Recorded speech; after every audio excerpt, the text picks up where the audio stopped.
कि वहां परिवार कैसा है और फिर हमारे यहाँ कैसा, उसमें मैं आऊंगा तुलना के लिए।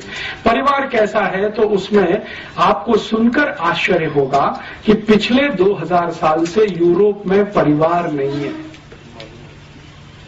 परिवार के नाम पर किसी तरह का एक कॉन्ग्लोमेरेशन है।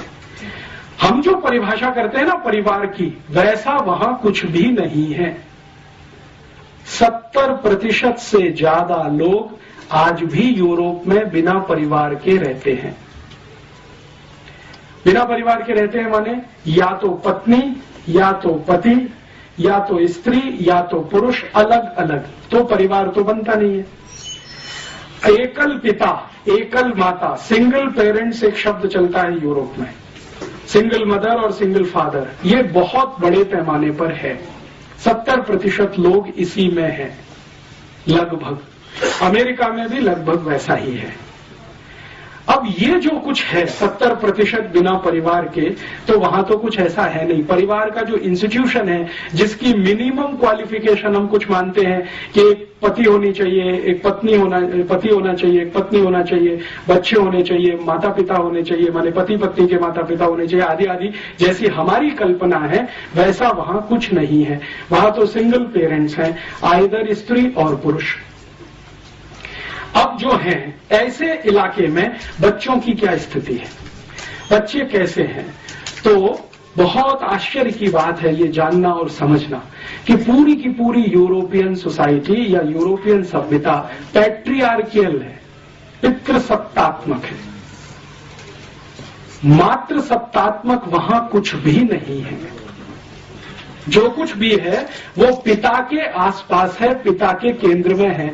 माता का कोई केंद्र पूरे यूरोप और अमेरिकी सभ्यता में नहीं है।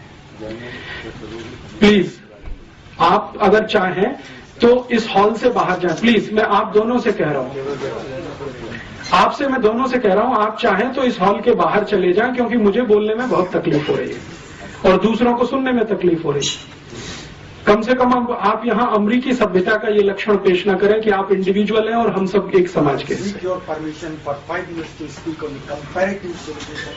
हाँ, तो वो आप मेरे व्याख्यान की बात कहिए ना, ये तो जाने की कह रहे थे, तो आप जाने दीजिए ना उनको। आप जो है इतना डिस्टरबेंस कर रहे हैं, कोई तो इतना डिस्टरबेंस नहीं कर रहा है यहाँ पे।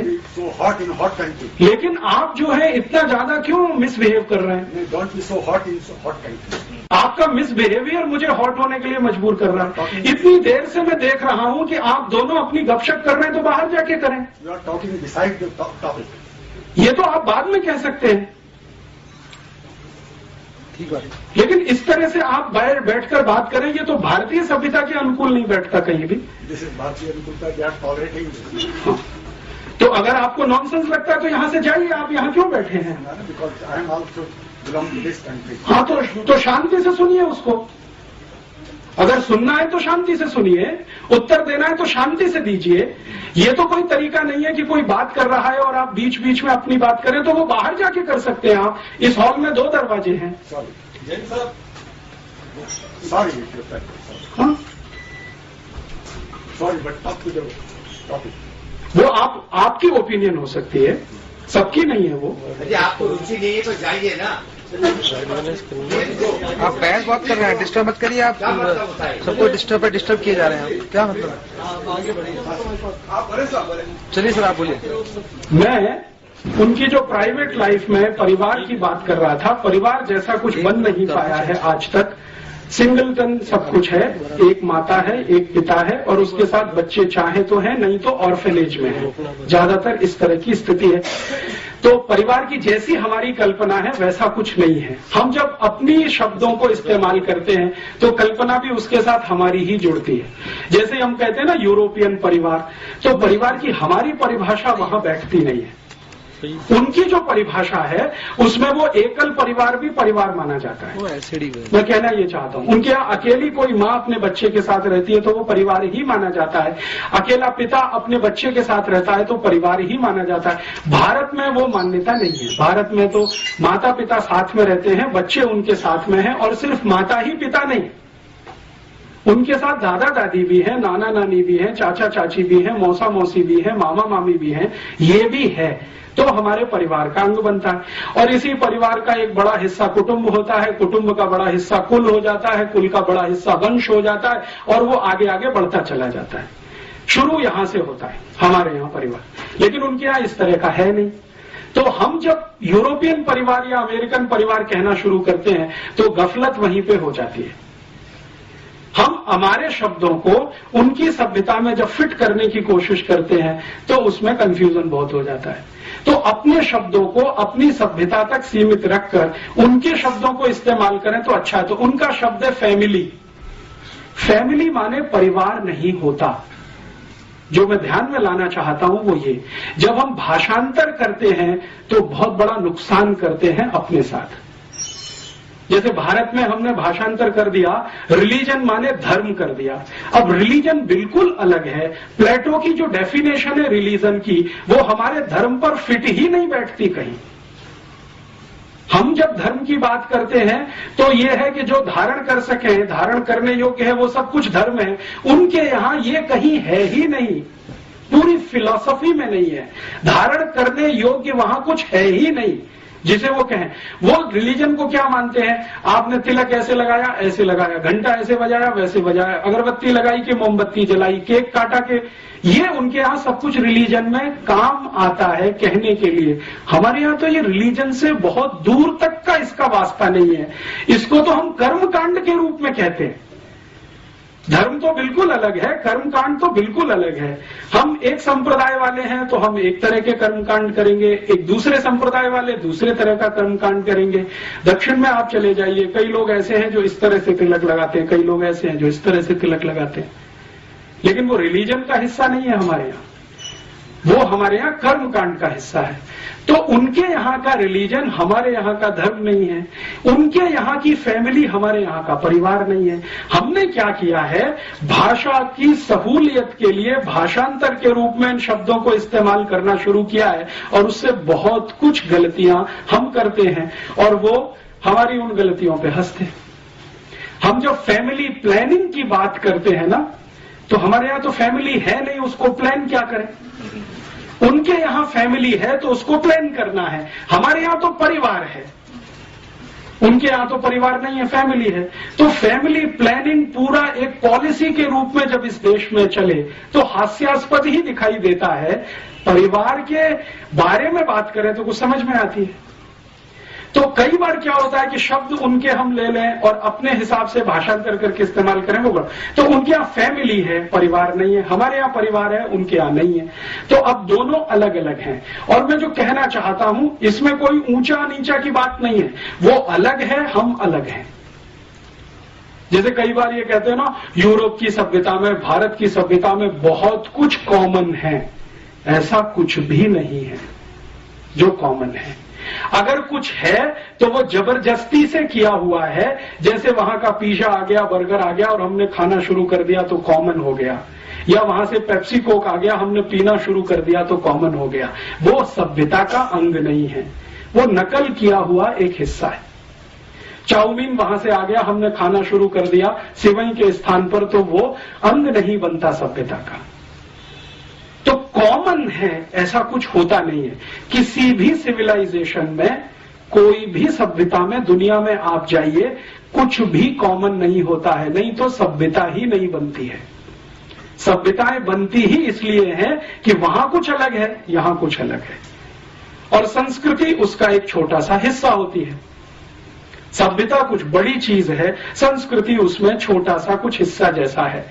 सभ्यता और संस्कृति का अगर अंतर समझना चाहें तो भारत के हिसाब से, यूरोप में तो ये अंतर भी नहीं है, यहां के हिसाब से मैं एक उदाहरण आपको देता हूं। आपको अगर मैं ये कहूं कि कोई माँ है या बहन है, वो बंगाली तरह से साड़ी पहने हुए है, तो तुरंत आपके दिमाग में कोई पिक्चर घूमता है। बंगाली तरीका क्या है साड़ी पहनने का, कुछ है। फिर इसी तरह से मैं कहता हूं कोई एक माँ है, बहन है, वो आसामी तरीके से कोई साड़ी पहनी हुई है, तो तुरंत आपके दिमाग में एक पिक्चर बनता है कि आसामी तरीका कोई है साड़ी पहनने का। फिर मैं कहता हूं कोई गुजराती तरीके से माँ और बहन साड़ी पहनकर खड़ी हुई है, तो तुरंत आपके दिमाग में कोई एक इमेज आती है, एक तरीका है गुजराती साड़ी पहनने का।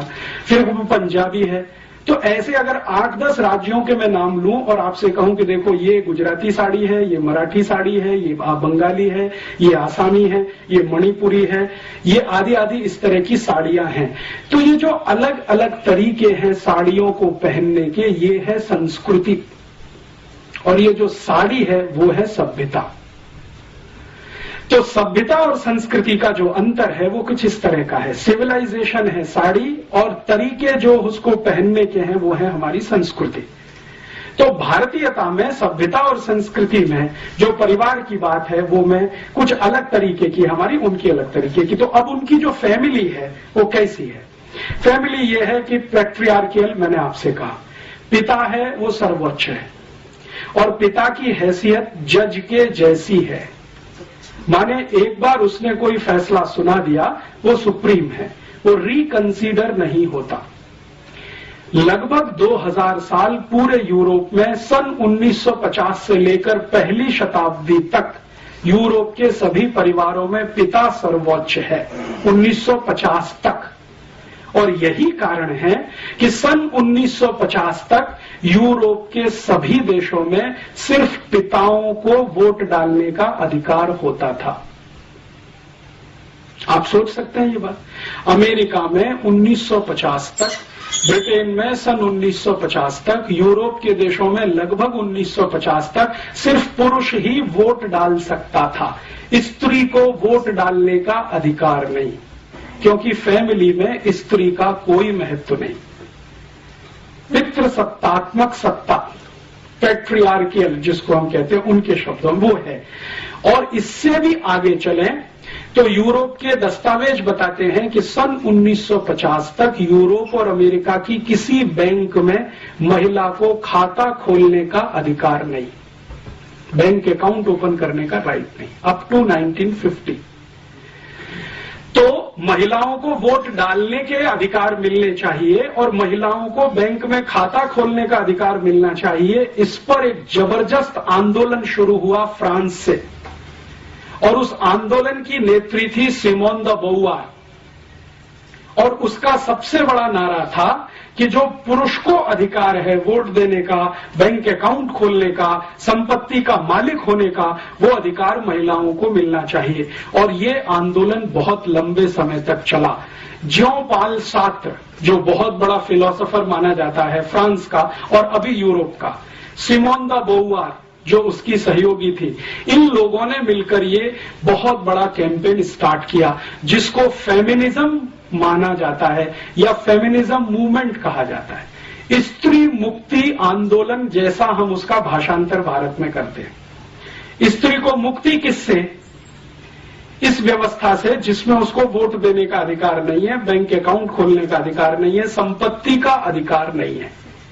जो अधिकार है वो सब पुरुष को है, पिता को है, मां को तो कोई अधिकार नहीं। और इसमें इंटरेस्टिंग बात जो समझने की है, जो आसानी से डाइजेस्ट नहीं होती, जो प्लेटो अपनी किताब में लिखता है, वो कहता है कि बच्चे का पैदा होना भी मां के अधिकार में नहीं है, वो पिता का ही अधिकार है। अर्थात कोई गर्भ में बच्चा आ गया है तो उसको पैदा होना है या नहीं वो पिता तय करेगा, मां तय नहीं कर सकती। जन्म देना है नहीं देना है उसके पति पर निर्भर है, पत्नी कुछ उसमें हाँ ना नहीं कह सकती, ये अधिकार नहीं है। और रूसो जो मॉडर्न फिलोसोफर माना गया है, उसके 5 बच्चे हुए, 5 के बारे में वो अपनी ऑटोबायोग्राफी में लिखता है कि मेरा फैसला था, पत्नी का नहीं। और फिर उसको कहा गया कि ये गलत है या सही है, तो उसने कहा 2000 साल की परंपरा है और मैंने उसको निभाया। तो ये वहां की व्यवस्था है। तो पिता है, पुरुष है, मुख्य है, परिवार का मुखिया है, कुलपति है, कुलपिता है, जो कहना चाहिए। अभी जो तय करेगा वही तय करेगा, माता कुछ तय नहीं कर सकती। और इससे भी आगे यूरोप के सभी गांवों में, अब शहरों में थोड़ा ये बंद हुआ है पिछले 50 साल से, यूरोप के गांवों में आज भी बहुत सारी जनजातियां हैं जिनको यूरोप में आदिवासी कहा जाता है। वहां अभी भी यही है, पिछले 50 वर्षों में वहां नहीं कुछ बदला है। इससे भी आगे एक बात जो मैं आपके ध्यान में लाना चाहता हूं कि बच्चा पैदा हुआ पिता की मर्जी से, मां ने सिर्फ गर्भ धारण किया, मर्जी पिता की है। अब उसको जिंदा रहना है या नहीं, और सामान्य रूप से यूरोप में 2000 साल की एक परंपरा है कि बच्चे जितने पैदा हों उसमें से 3/4 को लावारिस छोड़ा जाए, एबंडेंड चाइल्ड। जैसे रूसों के 5 बच्चे हैं, 4 को उसने छोड़ दिया, घर से निकाल दिया, जन्म लेते ही निकाल दिया। तो वहां की परंपरा कैसी है? बच्चे ने जन्म लिया, पिता ने उसको किसी कपड़े में लपेटा और बाहर रख दिया, दरवाजे पे रख दिया या डस्टबिन के पास रख दिया, या यूरोप के बहुत सारे देशों में चर्च के सेंटर होते हैं वहां पहुंचा दिया कि इनको आप पालो, ये हम नहीं रखेंगे। सामान्य रूप से 3/4 बच्चे लावारिस छोड़े जाते हैं। उसके पीछे उनका लॉजिक क्या है? प्लेटो ये कहता है कि बच्चों को पालना अपने वैयक्तिक जीवन में खलल पैदा करने जैसा है। ये प्लेटो की ओपिनियन है, इसलिए व्यक्तिगत जीवन में खलल नहीं होना चाहिए। और प्लेटो की परिभाषा में व्यक्तिगत जीवन सिर्फ इंद्रिय सुख के अलावा कुछ नहीं है।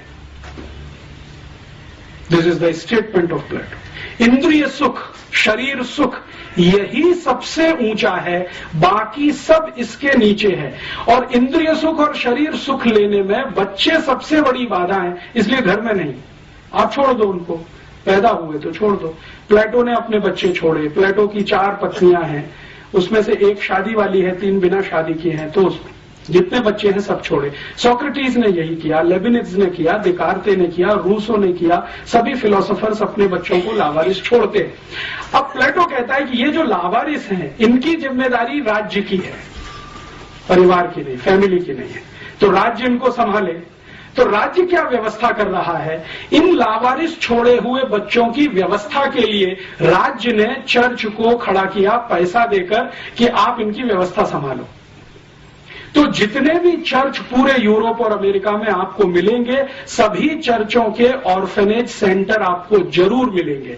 बिना ऑर्फेनेज के कोई चर्च यूरोप में नहीं होता। सभी चर्च में लावारिस बच्चों के केंद्र आपको मिलेंगे।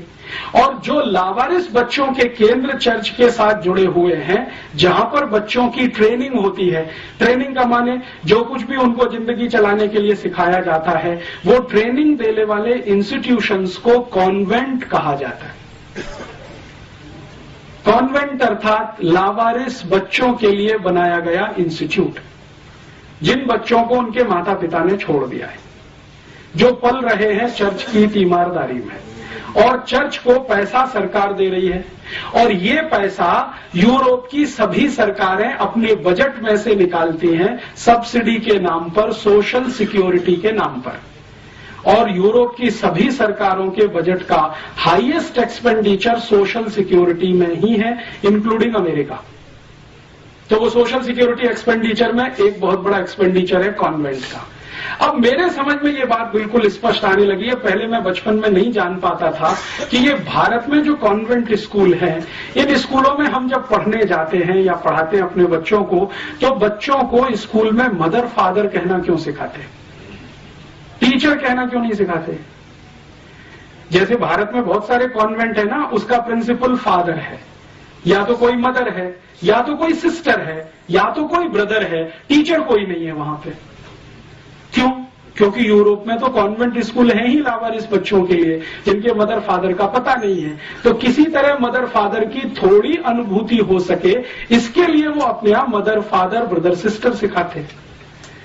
हमने जैसे का तैसा कॉन्वेंट का ढांचा वहां से आयात कर लिया, या जबरदस्ती हमारे ऊपर ठोक के बिठा दिया अंग्रेजों ने, जो भी कहना हो। वो अभी भारत में वैसे ही चलता है जैसे यूरोप में चलता है। भारत के जयपुर के किसी भी कॉन्वेंट स्कूल में आप चले जाइए, बच्चे को फादर ही कहलवाएंगे वहां के प्रिंसिपल को कि ये फादर है जो लंबा चोगा पहन के है, और वो सिस्टर है, या तो वो मदर है, या तो वो ब्रदर है। कोई टीचर नहीं है, क्योंकि वहां नहीं है तो यहां भी नहीं। अब इससे भी ज्यादा इंटरेस्टिंग एक बात मैं आपसे और कहता हूं, तब आपको और समझ में आएगा कि हमारी मूर्खताएं क्या हैं, हमारी अपनी।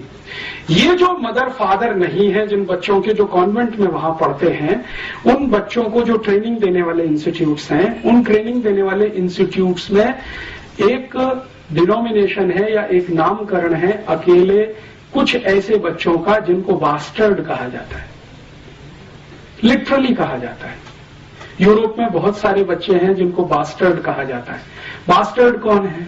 बास्टर्ड वो हैं जिनके माता पिता नहीं है, और जिनके माता पिता हैं वो नहीं है बास्टर्ड। माने जिनके परिवार हमारे जैसे हैं, अगर हम कल्पना करें, उनके यहां पैदा हुए बच्चों को बास्टर्ड नहीं कहा जाएगा कभी भी। बास्टर्ड वही है जिनके माँ बाप का पता नहीं है, और जो बास्टर्ड हैं वो नागरिक नहीं है और हो नहीं सकते। सिटीजनशिप उनको नहीं मिलेगी। सिटीजनशिप किसको मिलेगी? जिनके माता पिता हैं और उनकी अपनी फैमिली है, वो बच्चे ही सिटीजन होंगे। जिनके माता पिता का पता नहीं है, ऑर्फेनेज में बड़े हैं, कॉन्वेंट में पढ़े हैं, उनको नागरिकता नहीं है। और आपको सुनकर आश्चर्य होगा, 1935 तक इंग्लैंड में और यूरोप में कॉन्वेंट पढ़े हुए किसी भी बच्चे को नागरिकता नहीं मिली। कई लोगों को तो संघर्ष करना पड़ा नागरिकता के लिए। मैं आपको एक नाम बताता हूं। रोम में एक राजा हुआ क्लॉडियस, बड़ा राजा है, बहुत बार उसकी चर्चा है यूरोपियन हिस्ट्री में। क्लॉडियस बास्टर्ड है, और उसको राजा होने के रास्ते में सबसे बड़ी रुकावट यही है, उसको बास्टर्ड होना। तो वो क्या करता है, उसको राजा होना है, वो जानता है कि मेरे अंदर कुछ काबिलियत है, मैं मारपीट कर सकता हूं, गुंडागर्दी कर सकता हूं, किसी को जीत सकता हूं, किसी को हरा सकता हूं। तो इस तरह की काबिलियत उसको लगती है अपने में, तो राजा होने की मन में कल्पना है। तो अब उसको रास्ता कैसे क्लियर करे? तो क्लॉडियस ने क्या किया है, अपने आप को किसी फैमिली में दत्तक करवाया। दत्तक लेने की परंपरा वहां पुरानी है, तो दत्तक करवाया, उस परिवार का नाम उसको मिला, तब उसको सिटीजनशिप मिली रोम की, और तब वो राजा बना। And the same case is Nero. Nero के बारे में हम सब कहते हैं ना, और एक हमारे यहां मुहावरा इस्तेमाल होता है कि रोम जल रहा था और नीरो बांसुरी बजा रहा था। तो वो नीरो भी इसी रास्ते से गया राजा होने तक। माने राजा होने के लिए नागरिक होना है, नागरिक होने के लिए माता पिता होना है। अगर आपके माता पिता नहीं है तो राजा होने की स्थिति नहीं है, तो आपको कहीं दत्तक होना पड़ेगा, किसी बड़े परिवार का दत्तक होना पड़ेगा, फिर आप उस रास्ते पर जा सकेंगे। ये उनकी परिवार की व्यवस्था है। अभी भारत में देखें, भारत में आजादी के पहले से और पिछले 2-5 हजार साल तक जितनी कल्पना हमारी दूर तक जाती हो, रामचंद्र जी के जमाने तक जाती हो, कृष्ण के जमाने तक जाती हो, उसके पहले तक कहीं कल्पना जाती हो, तो परिवार में बच्चे का होना मां के ऊपर निर्भर है। भारत में बिल्कुल उल्टा है, मां चाहेगी तो बच्चा होगा, नहीं तो नहीं होगा। ये हमारे यहाँ की व्यवस्था है। और भारत में आज भी जिनको हम आदिवासी और वनवासी कहते हैं, आप वहां चले जाइए, पूरी सोसाइटी मैट्रियार्कियल है, मात्र सत्तात्मक है। नॉर्थ ईस्ट में आप जाएंगे, आसाम के ऊपर कहीं भी, नागालैंड, मिजोरम, मणिपुर, त्रिपुरा, सिक्किम, वहां आपको सब कुछ दिखाई देगा मां के इर्द गिर्द घूमता हुआ। और उनसे जब हम बात करते हैं तो वो कहते हैं हाँ, ये तो हजारों साल की परंपरा है हमारी। और नॉर्थ ईस्ट में आपको सुनकर आश्चर्य होगा, शादी होकर बेटी घर से नहीं जाती है, लड़का घर में आता है। ये भारत की उन सभी समाजों में है जिनको दुर्भाग्य से हम शेड्यूल्ड ट्राइब्स कहते हैं। शादी होकर बेटी नहीं विदा होती है, लड़के को घर में लाया जाता है दामाद बनाकर, और संपत्ति की मालिक लड़की होती है, लड़का नहीं होता है। यूरोप में स्त्री को संपत्ति का कोई अधिकार 1950 तक नहीं है, उसके बाद आया है, जिसको मॉडर्न यूरोप कहा जाता है, उसमें आया है। यहां तो पहले से है। और यहां अगर आप इसको समझना चाहें कि भारत की सारी व्यवस्थाएं मां के इर्द गिर्द घूमती हैं, घर के सारे बड़े फैसले माताएं करती हैं इस देश में, भले वो लंबा घूंघट निकाल के बैठी हो, इससे कोई फर्क नहीं पड़ता। मैंने राजस्थान में क्या, मध्य प्रदेश में क्या, भारत के उत्तर में क्या, कहीं भी देखा है, छोटे छोटे गांवों में देखा है, लंबा घूमट निकाले हुए महिलाएं घर के फैसले लेती हैं। एक बार ऐसे एक बहुत महत्वपूर्ण केस में मुझे अनुभव हुआ। मेरा एक दोस्त है, वो अपनी बहन की शादी करने के लिए एक गांव में गया, पश्चिमी उत्तर प्रदेश में। तो जिस घर का लड़का था वहां पर हम बैठे, तो उनकी माँ, लड़के की माँ लंबा घूंघट निकाल के बैठी थी। तो लड़के के पिता भी वहीं बैठे थे, लड़का भी बैठा था। तो हम सब बात कर रहे थे कि देखो लड़की ऐसी है, ऐसी है, ऐसी है, आपको मंजूर है? तो पिता ने तुरंत हाँ बोला, लड़के ने हाँ बोला।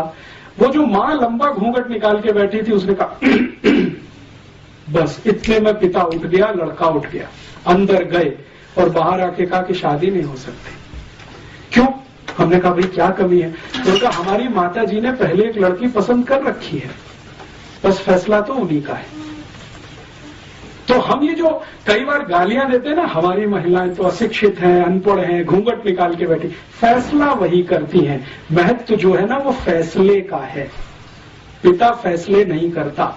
पिता की भूमिका तो व्यवसाय तक इस देश में सीमित है, घर की भूमिका पूरी तरह मां के हाथ में है। तो यहाँ का जो परिवार है वो मात्र सत्तात्मक है, और जब मात्र सत्तात्मक है तो उसमें संबंध तो बहुत दूर तक होते हैं, क्योंकि मां तो संबंध की शुरुआत है। संबंध ही पहला बनता है, वो मां का है। तो मां से निकलते हुए फिर संबंध चलते हैं, और संबंध चलते हैं तो परिवार और कुल और वंश बड़े होते हैं। तो हमारे यहाँ जो परिवार की कल्पना है उसके केंद्र में मां है। वो राम का देख लो, कृष्ण का देख लो, या और वसुदेव का देख लो, या भारत में चंद्रगुप्त विक्रमादित्य का देखना हो तो देख लो, हर्षवर्धन का देखना हो तो देख लो, या चाणक्य का देखना हो तो देख लो, किसी का भी देख लो, सभी के केंद्र में मां है। और ये जितने महान लोग जिनको हम बार बार नमन करते हैं, याद करते हैं, उनसे पूछो कि भाई आप अपने जीवन में सबसे ज्यादा आभारी किसके प्रति हैं, तो वो कहते हैं हमारी मां के प्रति आभारी है। वो है तो हमको ये संस्कार है, नहीं होती तो शायद ये नहीं होता। तो संस्कार देने का काम मां। भारत की सारी कविताओं के केंद्र में मां है, जो बच्चों को सिखाई जाती है, बचपन से लेके और दूर तक।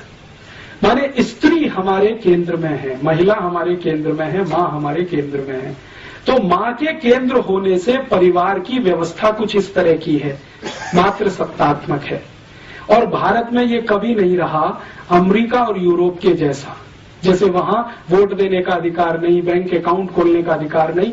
आप जानते हैं कि इस भारत में माताओं ने ऋग्वेद की ऋचाएं लिखी हैं, यजुर्वेद की ऋचाएं लिखी हैं, सामवेद की ऋचाएं लिखी हैं। उपनिषदों में बहुत सारा कंट्रीब्यूशन माताओं का है। मेरे एक परिचित हैं, आर्य समाजी हैं, बहुत बड़े वेद के प्रकांड पंडित हैं। मैंने उनसे एक दिन पूछा कि वेद में कुल कितनी ऋचाएं हैं और उसमें से कितनी महिलाओं की हैं, तो उनका 37 से 40% महिलाओं की लिखी हुई है। और उनके अलग अलग नाम हैं जो हम जानते हैं अलग अलग समय पर।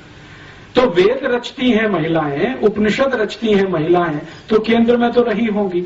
और भारत के सामान्य गांव में ये दिखाई देता है, अभी भी माताएं आर्थिक फैसले सबसे ज्यादा करती हैं, अभी भी माताएं सबसे ज्यादा उत्पादन के काम में लगी हुई हैं। इस देश में जीडीपी का जो यूरोपियन अमेरिकन पैमाना हम छोड़ें और भारतीय पैमाना कोई बनाए, तो हाईएस्ट जीडीपी कंट्रीब्यूशन माताओं के द्वारा ही है इस देश में। अभी तो हम यूरोपियन पैमाने से नापते हैं, तो होता क्या है कि भारत में माताओं का उत्पादन छोड़कर जो कुछ भी इस देश में है वो सब जीडीपी में आता है। लेकिन माताओं का उत्पादन हमने कभी जीडीपी में लाया नहीं, क्योंकि नकल हमने उनकी कर रखी है। वहां पे माताएं पापड़ बनाती हैं, चिप्स बनाती हैं, बड़ी बनाती हैं, अचार बनाती हैं, सब्जियां बनाती हैं, रोटियां बनाती हैं, वगैरह वगैरह बहुत कुछ बनाती हैं। वो जीडीपी में इंक्लूड नहीं है, क्योंकि नकल हमने वहां से की हुई है, पितृसत्तात्मक समाज से। बाकी हमारे देश में उत्पादन के सबसे बड़े तंत्र पर आज भी माताएं हैं, व्यवस्थाओं को संभालने में आज भी माताएं हैं। और हमारे भारत में तो कहा ही नहीं जाता है, बिल्कुल स्पष्ट दिखाई देता है, जिस घर में मां नहीं है वहां की रौनक नहीं है, पवित्रता नहीं है। मैं दक्षिण में बहुत सारे मंदिरों में गया हूं, लेकिन गर्भगृह में मैं प्रवेश नहीं कर सका। कारण क्या? पुजारी ने कहा कि आपकी या तो मां को लेके आइए या तो पत्नी को लेके आइए, तभी मंदिर में जाने के अधिकारी हैं, आप अकेले क्या करेंगे इसमें जाके। तो मैंने कहा भाई इसमें परेशानी क्या है, मैं अकेला हूं तो।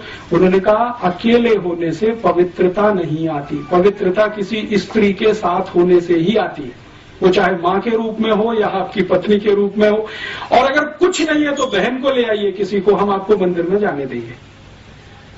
उस दिन मेरे समझ में आया। अब इस बात को हम पूरे हिंदुस्तान में एक नमक मिर्च लगाकर एक दूसरे तरह से भी पेश कर सकते हैं कि देखो कितना छुआछूत है इस देश में, घुसने ही नहीं देते मंदिर में।